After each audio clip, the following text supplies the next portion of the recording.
the 3 most expensive mistakes waterfront property buyers make in the Florida Keys.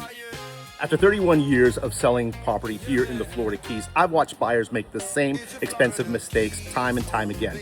Some cost thousands, some cost hundreds of thousands, and I'm going to share with you the 3 most common. Number 1, buying on price instead of waterfront utility. There's so much to understand when you're buying a property here in the Florida Keys. We're talking about bridge heights, we're talking about depths, canal widths, all different kinds of things that you're going to want to know when you buy the property. So many times people are just looking at price.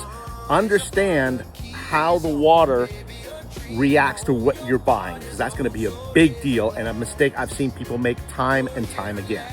Mistake number 2, and this is really for my investors that we're talking about here, and that's understanding the ramifications of short-term rentals. So many times people don't get the gist of it.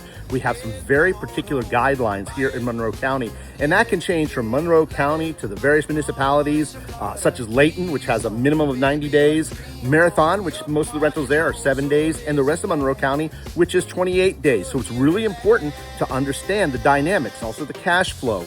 If you're in a condo association, if you're in a place like Hawks Cay, which has different management structure, it's so important to understand the different limitations and positive aspects for cash flow when you're an investor looking at properties here in the Florida Keys. Like the one behind me is a half duplex that's used as an Airbnb, which is fantastic. These can be incredible returns for my investment buyers, especially folks doing 1031 exchanges. So the second mistake is understanding or not understanding our short-term rental ramifications. So definitely one you want to know about.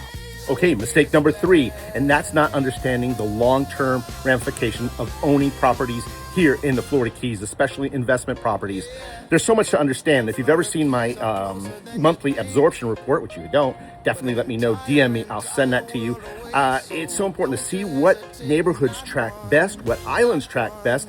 We have a unique market here in the Florida Keys that's devised into other mini markets.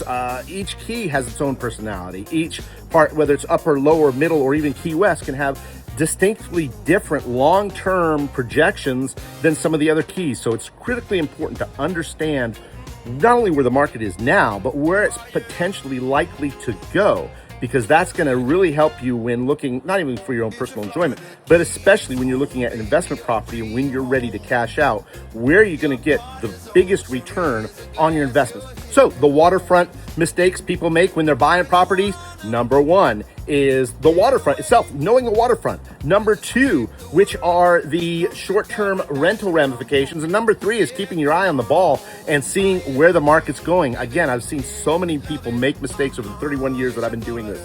If you'd like to know more about investing here in the Florida Keys, or even just owning a property here in the Florida Keys, I am your Florida Keys waterfront investment advisor. You can reach me at mykeyslife.com. mykeyslife.com. I'll go over everything you need to know about ownership in the Florida Keys. If you're looking at a 1031 exchange, definitely hit up my website, which is super simple. It's floridakeys1031.com. All kinds of great information if you're looking at a 1031 exchange. I am the 1031 exchange specialist here in the Florida Keys. But hey, thank you so much for watching. It's Michael Marinelli from American Caribbean Real Estate, and I look forward to chatting with you again soon.